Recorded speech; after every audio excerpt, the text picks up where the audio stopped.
Hello, students. Welcome again in the Tagore Bal Niketan Public School. Now we are talking about the topic musical instrument. हमने जो chapter start किया था sound, उसमें ही next topic है musical instruments. Musical instruments means जिससे हम music create करते हैं वो होते हैं म्यूजिकल इंस्ट्रूमेंट्स. हम सब जानते हैं इनके बारे में. तो let's talk about some famous instruments जैसे कि है सितार, ड्रम, फ्लूट, हारमोनियम. ये सभी बहुत ज़्यादा अच्छी साउंड प्रोड्यूस करते हैं. आपको सुनने में बहुत अच्छी लगती है, प्लीजेंट लगती है. तो इसलिए हम उसे म्यूज़िकल इंस्ट्रूमेंट बोलते हैं क्योंकि हम वो जो भी हमें अच्छा लगता है वो म्यूज़िकल साउंड ही होती है. तो ये जो प्रोड्यूस करेंगे वो musical instrument, musical sound produce करेंगे. तो हम यहाँ पे इनकी कुछ प्रॉपर्टीज़ के बारे में, कुछ क्वालिटीज़, कुछ फैक्टर्स के बारे में डिस्कस करने वाले हैं. सबसे पहले है स्ट्रिंग इंस्ट्रूमेंट्स. स्ट्रिंग इंस्ट्रूमेंट्स कौन से होते हैं? जो प्रोड्यूस करते हैं म्यूजिकल साउंड वो भी वाइब्रेशंस के थ्रू. वाइब्रेशन से साउंड प्रोड्यूस होगी. और वाइब्रेशन कैसे प्रोड्यूस होगी? उनमें क्या होती है? स्ट्रिंग्स होती हैं. Strings mean stretch wires. देखे होंगे आपने सितार वगैरह में जो वायर्स होती हैं जो बजाते हैं, इन्हीं को ऐसे हिलाते हैं, इन्हीं को बजाते हैं जिससे जो है साउंड प्रोड्यूस करते हैं. वो वोलन लगा लो, वीणा लगा लो, सितार लगा दो, इन सब में जो है ये स्ट्रेच वायर्स होती हैं. उन वायर्स को हिलाया जाता है जिससे वाइब्रेशन होगी और कोई ना अच्छी सी साउंड प्रोड्यूस होगी. ठीक है स्टूडेंट्स, ये मेटल्स की बनी होती है, पतले पतले, और आपस में बहुत ज़्यादा टाइटली जो है इनको फिक्स किया गया होता है दो पॉइंट्स के बीच में. जब उन्हें हिलाया जाता है अपने हैंड के थ्रू या किसी भी चीज़ के थ्रू, फिंगर्स के थ्रू हिलाया जाएगा तो वो वाइब्रेशन प्रोड्यूस करेंगे. ठीक है, तो आपको ये कुछ 2-3 एग्जाम्पल्स जो दिए हुए हैं वो आप पढ़ सकते हो. ऐसे ही उसके बाद है एक परकशन इंस्ट्रूमेंट. ये कौन से होते हैं? परकशन इंस्ट्रूमेंट्स हैं जैसे कि ड्रम लगा लो. इसमें कैसे होता है? एक लेदर मेम्ब्रेन होती है जिसको जो है वो वाइब्रेट करेगा. और कैसे वाइब्रेट करेगा? बाय चाहे उसे हैमर से बजाओ चाहे अपने हाथ से बजाओ, ड्रम जिस टाइप से बजते हैं, तो तब जो है वाइब्रेशन प्रोड्यूस होगी, तो जो है साउंड प्रोड्यूस होगी. और साउंड प्रोड्यूस करने से वो म्यूजिकल रिदम सुनाई देगी हमें. ठीक है, साउंड जो ड्रम होती है वो रिदमिक साउंड होती है जो बहुत अच्छी लगती है, प्लीज़ करती है, एक्साइट करती है हम सभी को. तबला है, ढोलक है, जो भी आप हाथ से बजाते हो या किसी ड्रम किसी चीज़ से बजाते हो, हैमर से बजाते हो, तो वो जो सारी हैं परकशन इंस्ट्रूमेंट्स होते हैं. ढोलक है, ठीक है, ये है मृदंगम. कथक टाइप जो से साउथ में जो डांस वगैरह होते हैं उनमें ये यूज़ होता है. ड्रम होते हैं, ड्रम तो आपने बेसिकली यहाँ भी देखे होंगे. और ये तबला होता है. ठीक है, ये सारे जो हैं ट्रेडिशनल जो डांस वगैरह होते हैं उनमें यूज़ होते हैं, ट्रेडिशनल डांस के लिए. ओके, वेल नोन जो है, हम जो इसको जानते हैं, जो जाकिर हुसैन जो थे, ये लाइक उस्ताद जाकिर हुसैन, वो इनको बहुत अच्छा बजाते थे, उनको बहुत फेमस है. ठीक है, इंस्ट्रूमेंट बजाने में. नेक्स्ट है हम विंड इंस्ट्रूमेंट्स की बात करें. विंड इंस्ट्रूमेंट्स का मतलब है जो एयर की हेल्प से जो है साउंड प्रोड्यूस करेंगे. फ्लूट, बांसुरी बहुत अच्छी है, हम जो जानते हैं बहुत इसके बारे में. होलो पाइप भी तो होता है, उसके अंदर कहीं पे क्या होते हैं? होल होते हैं. तो उन्हीं होल्स की हेल्प से एयर तो ब्लो करवाई जाएगी. एयर ब्लो करवाने के बाद होल जो है पोजीशन के अकॉर्डिंग होते हैं और कैसे हवा जो है उसमें से ब्लो करेगी और साउंड प्रोड्यूस होगी, वो प्लीजेंट होता है, वो अच्छा लगता है हमें. ठीक है, हमें बहुत अच्छा लगता है इसको सुनना. हम जो कौन बजाते थे फेमस जो है मास्टर्स, श्री हरिप्रसाद चौरसिया, इसके लिए बहुत फेमस है. विसल है, क्लैरिनेट, ट्रम्पेट, शहनाई, ये सारे विंड इंस्ट्रूमेंट हैं. ये सारे ट्रम्पेट, क्लैरिनेट, ये सारे विंड इंस्ट्रूमेंट. इनको मोस्टली जो है आपको देखा होगा मैरिज वगैरह पर्पज़ के लिए नहीं यूज़ किया जाता है. ठीक है, इसलिए इन्हें हम रीड इंस्ट्रूमेंट्स भी बोलते हैं. ठीक है, नाउ इनके बारे में पढ़ने के बाद हम बात करते हैं अब नॉइज़ की. नॉइज़ क्या होता है? हमने म्यूज़िकल इंस्ट्रूमेंट्स की बात की, म्यूज़िक की बात की. म्यूज़िक क्या था? जो हमें सुनने में बहुत अच्छा लग रहा था वो म्यूज़िक था. ठीक है, लेकिन नॉइज़ क्या है? नॉइज़ वो चीज़ है जो बिना किसी रिदम के प्रोड्यूस हो रही है साउंड और हमें प्लेजेंट बिल्कुल नहीं लग रही है, वो नॉइज़ की कैटेगरी में ही आएगा.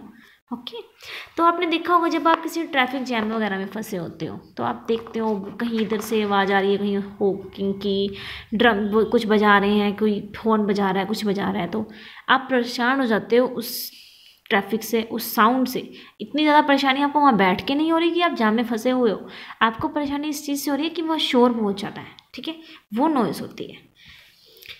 कंस्ट्रक्शन साइट से आपके आसपास कहीं कोई काम चल रहा हो, कहीं पड़ोस में कुछ भी, तो आपको कितना बुरा फील होता है.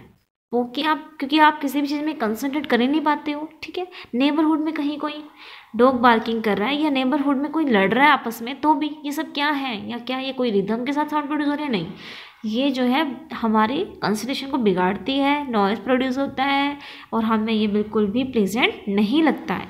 तो अनप्लेजेंट साउंड जो भी आपको बुरी लग रही है, जो आपको अच्छी नहीं लग रही है, वो हम उसी कैटेगरी में डालेंगे, उसे नॉइज़ की कैटेगरी में ही डालेंगे। और हमेशा हम इसके साथ इरिटेटिंग ही फील करते हैं, इरिटेशन होती है हमें जब ये प्रोड्यूस होती है। तो नॉइज़ पोल्यूशन भी बहुत होता है, नॉइज़ तो थोड़ी बहुत होगी प्रोड्यूस, ठीक है, वो बात अलग बात है, लेकिन नॉइज़ पोल्यूशन जो आजकल हो रहा है, इतने ज़्यादा पोल्यूशन के डिफरेंट टाइप्स आपको पता है, एयर पोल्यूशन हो रहा है, विंड पोल्यूशन, एयर पोल्यूशन है, वाटर पोल्यूशन है, तो ऐसे एक नॉइज़ पोल्यूशन भी बढ़ता जा रहा है ड्यू टू अस। वो भी सिर्फ इसका रीज़न कौन है? हम ही तो हैं। तो यहाँ पढ़ते हैं नॉइज़ पोल्यूशन होता क्या है। अब लाउड साउंड की प्रेजेंस है, अनवांटेड है, डिस्टर्ब कर रही है हमारे एनवायरनमेंट में हर जगह, क्योंकि कहीं चैन है क्या? नहीं। आजकल चैन लेने हम कहाँ जाते हैं? कहीं दूर हिल स्टेशंस पे घूमने के लिए जाएंगे कि वहाँ जाके थोड़ा आराम मिलेगा हमारे माइंड को। अदरवाइज़ हमारी जो रियल लाइफ है वहाँ तो हमेशा नॉइज़ ही नॉइज़ है, कहीं पीस नहीं है, कहीं शांति नहीं है। वन ऑफ द मोस्ट, तो नॉइज़ पोल्यूशन जो है आज की सिविलाइजेशन ने हमें अनवांटेड गिफ्ट दिया जो हमें नहीं चाहिए था। This has made a noise free peaceful काम लाइफ और ड्रीम ऑफ डिस्टेंट पास्ट। अब वो बातें पुरानी होगी जब हम पीसफुल लाइफ जिया करते थे, शांति से लाइफ जिया करते थे। हमें कहा करते थे, अब डॉक्टर्स हमें क्या कहते हैं, ये बताते हैं कि नॉइज़ जो है एक हमारे सेहत के लिए, हमारी हेल्थ के लिए जो है अच्छी नहीं है, क्योंकि हम इससे इरिटेट हो जाते हैं, हमारी मेंटली कंडीशन चेंज आती है इससे, हम टेंशन में आ जाते हैं। तो हमारे दूसरा क्या, हमारे ईयर्स के लिए भी हार्मफुल है, हमारे बॉडी ऑर्गन्स के लिए भी हार्मफुल है ये। ओके, तो सोर्सेज कौन से हैं नॉइज़ पोल्यूशन के, होता कहाँ से है? देखो बहुत सारे रीजन है, आपको बहुत सुने होंगे। मोटर व्हीकल, कहीं आप सिटी में अगर रहते हो तो क्या होगा, कहीं बाहर निकल के देखना, सारा दिन आप ये आवाज़ सुन सकते हो रोड्स पे, कार, बसेस, ट्रक्स रनिंग चल रहा है रोड के ऊपर, पूरा पोल्यूशन, हॉर्न चल रहे हैं, उनके इंजन्स की साउंड है, दैट इरिटेट अस। और क्या, जब आप कोई रिलीजियस कोई ओकेज़न है, दिवाली है, कुछ भी, तो हम क्या करते हैं, बर्निंग ऑफ क्रैकर्स, क्या उससे साउंड प्रोड्यूस नहीं होती? बहुत होती है, नॉइस होती है। वो मशीन्स होती हैं फैक्ट्री में जो अंदर प्रोड्यूस करें, क्या हम कभी फैक्ट्री में जाना पसंद करेंगे? अंदर जो मशीन्स चलती हैं वहाँ कोई बात नहीं कर सकते हम, शांति नहीं है बिल्कुल भी, वहाँ कितनी साउंड प्रोड्यूस हो रही है।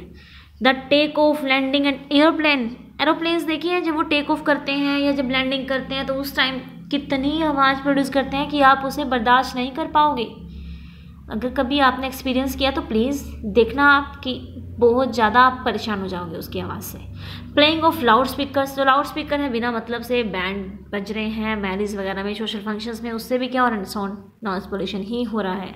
बिल्डिंग्स बन रही हैं वहाँ आसपास हमारे, तो हम कितना ज़्यादा नॉइज़ पोल्यूशन होता है जो हमें इरिटेशन देता है। इसके इफेक्ट्स क्या है, हार्मफुल इफेक्ट्स नॉइज़ पोल्यूशन के, हेल्थ हजार्ड्स बहुत ज़्यादा, टेंशन हो सकते हैं, नर्वस टेंशन, हमारा मेंटली हम डिस्टर्ब हो सकते हैं, इरिटेशन होगी, ईयर्स में प्रॉब्लम हो सकती है, हमारे हेडेक भी हो सकता है और बीपी भी हाई हो सकता है। कंसंट्रेशन, हम कोई भी काम कर रहे हैं, हम स्टडी कर रहे हैं या कोई भी ऐसा रिगार्डिंग जिसमें कंसंट्रेशन की ज़रूरत है, तो वो काम हम अच्छे से नहीं कर पाएंगे। It may lack of concentration of work,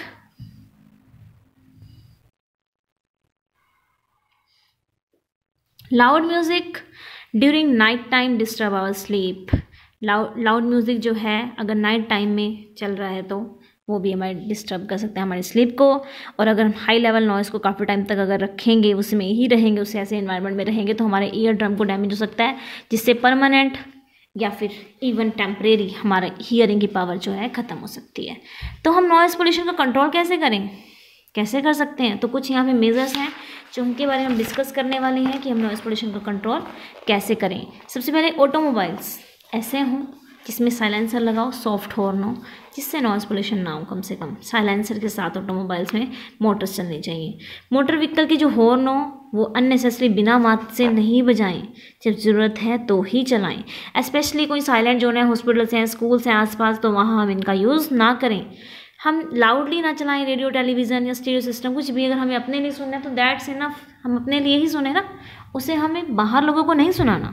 airport है, नॉइज़ मेकिंग फैक्ट्री जो है, ऐसी जगह शिफ्ट होनी चाहिए जो दूर हो हमारी सिटी से, क्योंकि एयरपोर्ट्स बहुत दूर होने चाहिए, क्योंकि उनसे जो साउंड प्रोड्यूस होती है हम उसे नहीं सहन कर पाते। और लाउड स्पीकर जो है मैरिज के टाइम पे उनकी वॉल्यूम कम होनी चाहिए। कोई भी सोशल फंक्शन है तो यहाँ पे, और ऐसे लाउड स्पीकर्स को लेट नाइट में अलाउड नहीं करना चाहिए। आपको पता होगा ये टाइमिंग हमारे यहाँ भी है, जो 11 o'clock है, 11 o'clock के बाद हमें जो है लाउड स्पीकर्स अलाउड नहीं किए जाते चलाने। ट्रीज़ ऐसी जगह पे जरूर लगाने चाहिए रोड्स के अकॉर्डिंग बिल्डिंग, क्योंकि वो क्या करते हैं, वो जो है कहीं ना कहीं थोड़ी बहुत ही एब्जॉर्ब कर लेते हैं, नॉइज़ को रिड्यूस करते हैं, ठीक है। मशीन्स जो होती हैं ऐसी कंडीशन में लगाएं, रेजिड्यू इंडस्ट्रियल नॉइज़ पोल्यूशन, ऐसी मशीन्स यूज़ करें जो अच्छी कंडीशन में हो, जिससे नॉइज़ कम से कम प्रोड्यूस हो रही हो। और fire work, avoid bursting fire work that made loud noise, जो ऐसे आप क्रैकर्स वगैरह यूज़ करते हो वो सब थोड़ा अवॉइड करो, तो हम कहीं ना कहीं काफ़ी हद तक जो है नॉइज़ पोल्यूशन को करने से रोक सकते हैं। तो यहाँ जो है हमारा ये चैप्टर ख़त्म होता है स्टूडेंट्स। होप सो आपने इंटरेस्ट के साथ सुना होगा, और ये सुनने के बाद सिर्फ सुनना ही नहीं है, इसे अपने लाइफ में आपको अप्लाई करना है कि आप किस तरह से एनवायरनमेंट की हेल्प कर सकते हो। आपकी ही रिस्पॉन्सिबिलिटी बनती है, आप ही फ्यूचर हो हमारी कंट्री का, हमारी अर्थ का, तो आपकी रिस्पॉन्सिबिलिटी है कि आप इसके फेवर में ही सोचना हमेशा। Okay students, thank you, have a nice day.